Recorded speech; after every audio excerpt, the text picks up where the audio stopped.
In a quiet residential neighborhood in Slaughter, Louisiana, first responders arrived at a single-story home just before 3 a.m.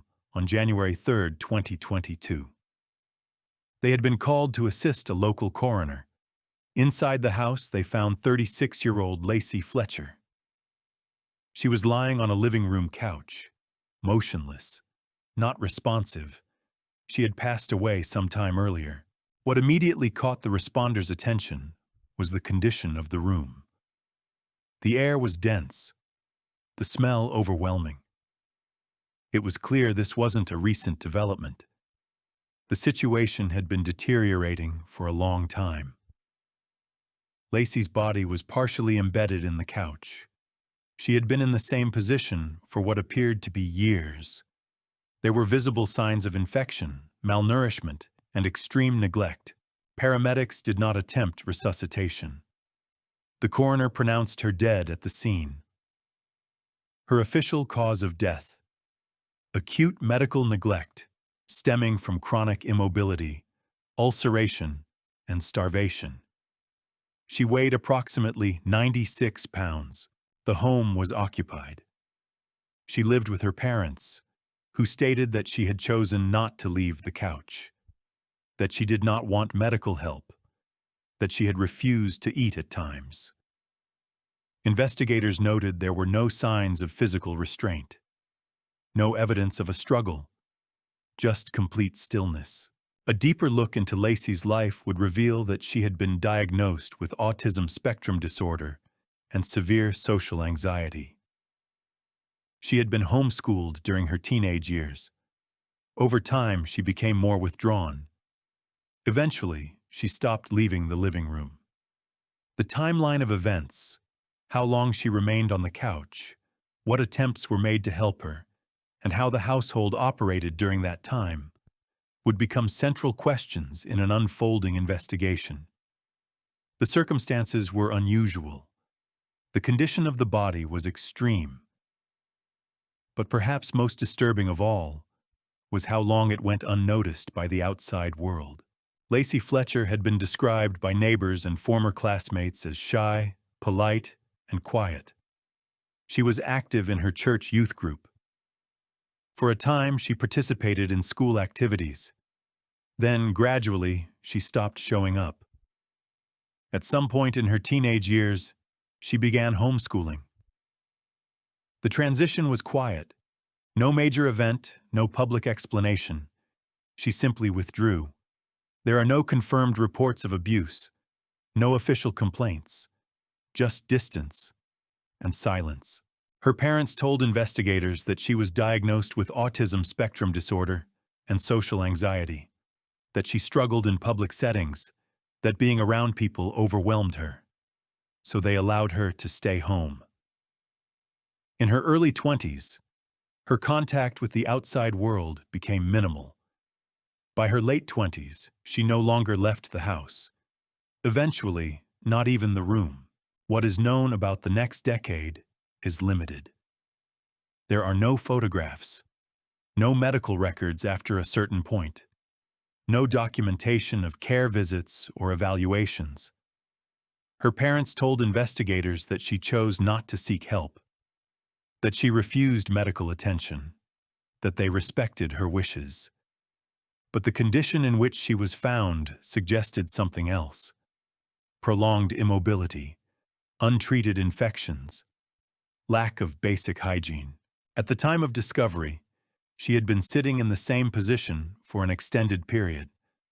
Open wounds on her body indicated long-term pressure. Muscle atrophy was significant. There were signs of malnutrition. She had not been moved, washed, or repositioned. Her parents told officials they were caring for her. They said they brought her food, that she still communicated. But no signs of active care were observed. No bedding changes, no recent medical supplies, just isolation. The Fletcher home was not located in a remote area. It stood on a residential street. Neighbors had seen the family outside. The lawn was mowed. Deliveries were received. But no one had seen Lacey, not in years. To the world outside, It was a quiet, uneventful household.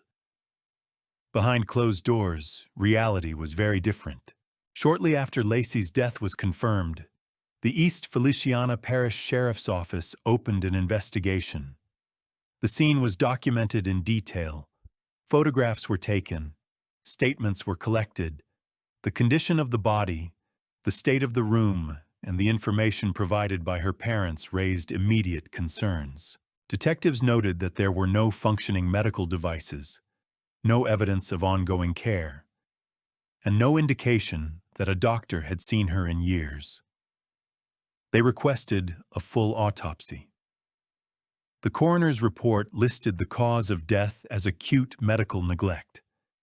She died from complications related to untreated sores, severe malnutrition, and prolonged immobility. Infections had entered her bloodstream. Her body had weakened beyond recovery. Over the next weeks, investigators interviewed family members, neighbors, and community members. Many were shocked. Some had never even known that Lacey lived in the house. Others assumed she had moved away. There had been no visible signs that something was wrong, no complaints, no welfare checks. The investigation focused on a key question. Was this a case of personal choice or criminal negligence? Lacey's parents told authorities she had made her own decisions. They said she chose not to leave the couch, not to bathe, not to seek help, and that they simply respected her wishes. But investigators questioned whether an individual with such extreme isolation, physical deterioration, and a diagnosed mental health condition could make informed decisions without intervention. They concluded that at some point, passive allowance became active neglect. In May 2022, after months of review and a grand jury presentation, both parents were indicted on charges of second-degree murder. The charges were based not on a single event, but on a prolonged period of omission, failure to act, failure to intervene, failure to provide basic care. The indictment stated that Lacey experienced serious bodily injury as a result of the defendant's actions, which were grossly negligent and exhibited reckless disregard for human life. They were arrested, then later released on bond. As of today, the legal proceedings remain active. The case prompted a wider discussion about mental health, about care responsibilities, and about the limits of parental authority when a child becomes an adult with special needs. Some called it a tragedy of silence, others a failure of protection. But few could ignore the central question. How could this happen for so long without anyone knowing? The story gained national attention shortly after the indictment. News outlets across the United States covered the case. Headlines described it as one of the most disturbing examples of neglect in recent years.